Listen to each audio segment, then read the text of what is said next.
Meu nome é Tatiana Picardi, eu sou cofundadora da APAS, Associação Helena Picardi de Andrade Silva, e também personagem de São Paulo.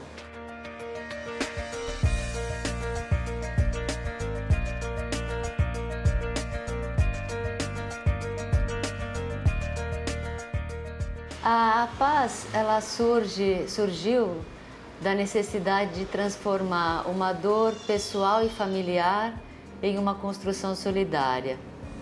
Há cerca de 17 anos já, eu e Luiz Maurício perdíamos para o câncer a nossa filhinha Helena, depois de alguns meses de muita luta.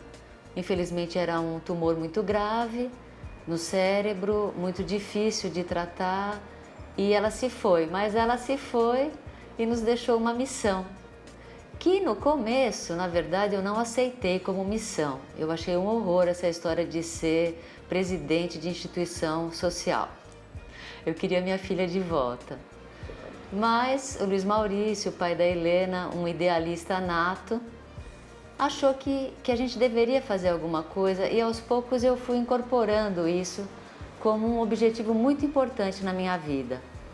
E a gente não sabia o que fazer de fato, porque somos uma família de classe média, não havia recursos, por exemplo, para pensar em construir um hospital ou uma casa de apoio. A gente queria fazer algo útil para as famílias que tinham filhos e têm filhos em tratamento de câncer. E aí nós começamos a lembrar, eu principalmente comecei a lembrar de como eram as nossas idas ao hospital. Nós tratamos a Helena no começo no Hospital das Clínicas, e havia muitas famílias ali em condições muito mais difíceis que a nossa, não por causa da gravidade da doença em si, mas por causa das condições sociais. Então a gente via famílias, mães não acompanhadas pelos pais, porque os pais tinham que ficar trabalhando, levando a criança doente e outras crianças, filhos que não tinham com quem ficar, sacola com itens para passar o dia, porque não dá para ficar comprando itens na lanchonete do hospital. E eu imaginei, nossa, essas pessoas vão de ônibus. Quantos ônibus essas pessoas devem tomar para chegar aqui? De onde vêm essas pessoas? E aí nos ocorreu, nossa, mas oferecer transporte para essas famílias seria um tremendo alívio. E aí começamos a conversar com médicos, isso já depois do falecimento da Helena. E nos confirmaram de imediato, olha, se vocês oferecerem um serviço desse tipo, vai ser uma maravilha. Isso deve, inclusive, contribuir para a disposição geral da criança durante o período de tratamento.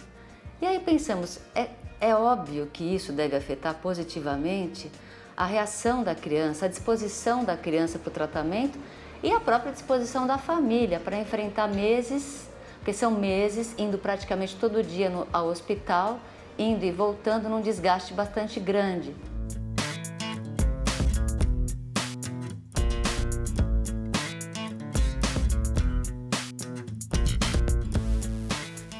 E então em 99 a gente fundou a associação, que já tem mais de 15 anos, 16 de efetivo funcionamento, porque em 2000 nós começamos, mas a gente não tinha nada, né? Então tínhamos a boa vontade, um carro e eu algum tempo livre. Eu concilio, como sempre conciliei desde a fundação da APAS, a minha atividade de professora com a minha atividade como voluntária na instituição. Então o tempo livre que eu tinha foi para pegar o meu carro e fazer os transportes.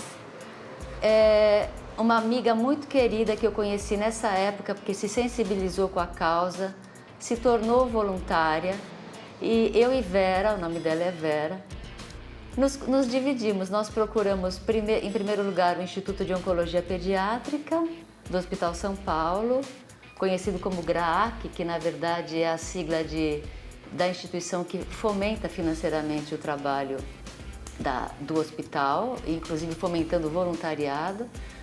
Fomos procurar, bater na porta e dizer, olha, a gente quer oferecer esse serviço. Se pudessem, teriam nos encaminhado todas as crianças do hospital em atendimento, de tão importante que logo de cara viram que era o trabalho. Hoje nós temos crianças que são atendidas que moram a 40 quilômetros do centro. Enfim, Começamos com essas duas nos nossos carros particulares. Aos poucos a coisa foi crescendo, a gente divulgou o trabalho, começamos a divulgar entre amigos que passaram a doar. Nós já tínhamos uma conta aberta da instituição, fizemos um site para ajudar a divulgação. Eu fazia palestras no salão de festas do meu prédio para divulgar a necessidade de voluntários que pudessem transportar as crianças. E aí ampliamos a equipe de voluntários e com os recursos que foram chegando a gente começou a adquirir os veículos. Hoje a gente atende a média diária de 40 crianças por dia. Temos uma frota de 6 veículos, temos 8 voluntários motoristas que trabalham com os próprios carros e com isso a gente garante integralidade do tratamento ao paciente oncológico, que é o que a gente sempre diz. Não basta haver toda a infraestrutura clínica dentro do hospital, o melhor médico, o melhor recurso hospitalar de modo geral, se a criança não tem acesso a isso. Então é o que acontece hoje no nosso sistema. É claro que o sistema de saúde público ainda não atende à demanda. São praticamente 11 mil casos novos de crianças com câncer por ano no país. E a maior parte vem se tratar na região sudeste, onde há recursos, né? Essa que é ainda a nossa realidade nacional. Enfim, não basta haver, mesmo que houvesse recurso para atender a toda essa demanda, o que ainda não há, não bastaria que houvesse esse recurso clínico. Há de haver, é preciso que haja toda uma infraestrutura de apoio que garanta que essa criança, esse jovem cheguem efetivamente ao hospital e façam o tratamento até o final. Porque o câncer, se diagnosticado no começo, tem cura em mais de 70% dos casos. Então a gente se vê hoje como uma instituição que oferece o suporte necessário via transporte, inclusive aéreo em alguns casos, com campanha de doação de milhagens que a gente faz periodicamente. A gente se vê como uma instituição que oferece essa ligação entre a criança e o hospital para que ela faça o tratamento e consiga a cura, né? E se vê também hoje como uma instituição cada vez mais ciente da importância do diagnóstico precoce, porque não é possível atender indefinidamente um número crescente de crianças doentes. Quanto mais nós trabalharmos também nos alinhando a outros esforços dentro da área da saúde para promover diagnóstico precoce, mais o nosso trabalho também fica mais fácil. Porque tudo que a gente quer é deixar de existir como instituição, uma vez que o câncer já tenha sido algo debelado. Seria uma coisa maravilhosa. Estamos um pouco distantes, mas eu sou uma pessoa esperançosa por natureza. Vamos trabalhar para isso.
As famílias se sentem tão reconfortadas e a gente tem vários relatos dizendo o seguinte: puxa vida, desde que a Paz começou a transportar a gente, meu filho até gosta de ir para o hospital. Ou meu filho não tem mais medo de ir para o hospital. Ou meu filho espera o veículo de vocês chegarem porque ele gosta do motorista, gosta das brincadeiras que a gente faz a bordo, gosta da profissional a bordo que trabalha no nosso programa Educação em Movimento e que oferece uma série de opções, não só de entretenimento, mas opções educativas para a criança e para a mãe, no que se refere a direitos de pacientes com câncer. Então tudo isso vai fortalecendo, empoderando, como se diz hoje, a família ao enfrentar esses meses difíceis, que são os meses críticos do tratamento. E então a gente se vê hoje como uma instituição que não faz só transporte, como algumas pessoas veem numa primeira leitura. A gente tem todo um trabalho de promoção da autoestima, da confiança, da esperança, oferecendo dignidade e respeito a essas pessoas para que elas se apropriem desse momento e construam algo positivo disso. E isso só pode favorecer o tratamento do câncer. Então, a gente ainda não tem esses meios de medir o quanto o trabalho da paz afeta positivamente a cura. O que a gente não tem nada estatístico, mas a gente tem uma série de depoimentos das famílias que vão nessa direção. Nós temos um paciente nosso, o Jefferson, muito querido, que hoje está curado, mas adquiriu uma série de sequelas definitivas porque ele não teve diagnóstico precoce, isso é muito comum, então ele precisa hoje de cadeira de rodas, que disse várias vezes para nós, se não fossem vocês eu nem estaria vivo hoje. Então esse é um relato de muito impacto. Então isso nos faz ter a convicção de que nós estamos no caminho certo.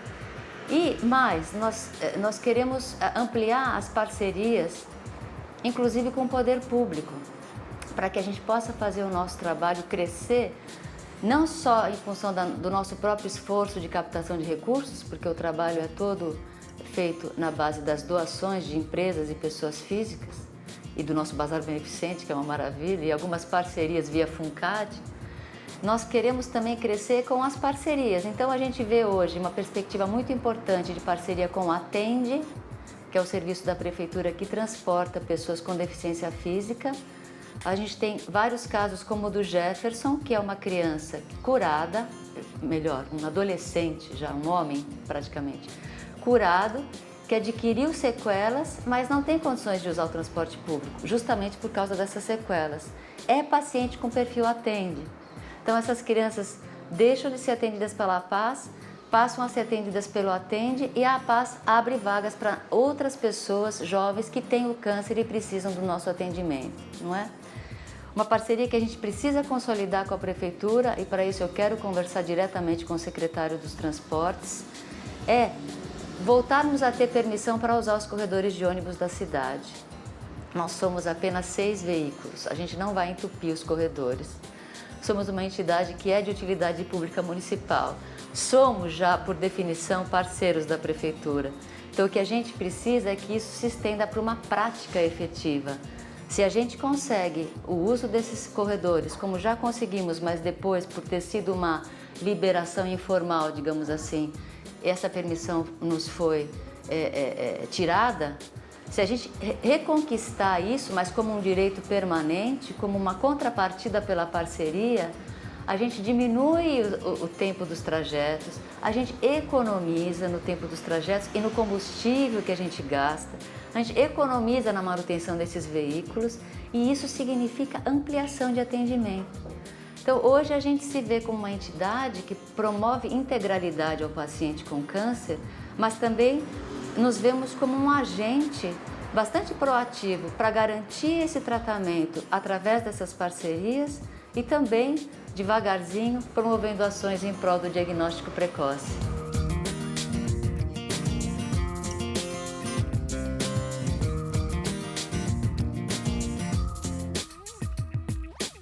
Todos podem se tornar membros da nossa rede solidária. Existem várias formas de ajudar o nosso trabalho a se manter e a crescer, que é o que a gente quer. As pessoas físicas podem doar itens que não usam mais para o nosso Bazar Beneficente. Nosso Bazar Beneficente representa uma fonte de rendas importantíssima para a nossa associação. Elas podem se tornar doadores regulares através de pagamento de doações por boleto bancário, na quantia que a pessoa achar que pode. E a gente sempre diz isso, o importante não é o quanto o doador doa, o importante é a regularidade da doação. Doações regulares que a gente consegue prever fazem com que a gente consiga planejar o crescimento. Então pode ser R$10 por mês, R$10 por mês em 10 anos, a gente consegue projetar isso em crescimento para a associação. Os nossos veículos são muito usados, então eles têm um desgaste maior que um veículo qualquer. Eles enfrentam ruas muito esburacadas, falta de asfalto, dificuldades de vários tipos, enchentes para chegar nos seus destinos. Isso implica manutenção alta e implica uma necessidade de renovação rápida. Hoje nós estamos pedindo para as pessoas R$70 para renovar os nossos 6 veículos. Na verdade 7, porque a gente quer repor um veículo reserva que a gente não tem mais. Se as 1000 pessoas mais próximas, que são a nossa rede mais próxima de solidariedade, se cada uma dessas pessoas doar R$70, convidar mais 4 pessoas para doarem, aumentando então a nossa rede, isso soma R$350. Vezes 1000 são R$350 mil e a gente troca os 7 carros até julho, que é quando a gente quer ter a nossa frota nova, renovadinha, com tudo que os nossos atendidos têm direito. Ar-condicionado, que eles sentem muita falta, vocês imaginam, né, como é que é sem ar-condicionado hoje em São Paulo, né? E com direção, como é que chama aquela faixa hidráulica para os nossos motoristas, que dirigir Kombi, que é o nosso veículo atual, não é nada fácil, embora seja um veículo econômico. A gente está passando por um outro tipo, que é a Doblô da Fiat. Espero que a Fiat ouça, veja essa matéria, quem sabe ela se torne nossa patrocinadora, já que com a Volks não deu certo, né? E essa é uma maneira importantíssima de ajudar. Basta doar R$70 com o dígito 15, centavos 15, melhor dizendo, para indicar que é doação para a campanha. As empresas podem doar de várias maneiras, ou entrando com uma contribuição em projetos que nós temos no FUNCAD, que é o Fundo Municipal dos Direitos da Criança e do Adolescente, ou adotando o caminho de uma das nossas crianças, que custa a média mensal de R$1.500 por mês, atendimento completo de uma criança e sua família no mês, incluindo transporte, participação no programa Educação em Movimento, participação em todos os nossos passeios e atividades de lazer que a gente faz fora dos transportes, participação nas nossas campanhas de assistência social, como a campanha de ovos de Páscoa, que a gente está fazendo agora para doar ovos de Páscoa para todas as nossas crianças, e também participação, caso infelizmente a criança venha a óbito, no nosso programa de apoio a pais enlutados, que nós temos, porque a gente entende que o tratamento é familiar, o cuidado é familiar e extensivo, inclusive, à família pós-óbito, quando ele infelizmente ocorre.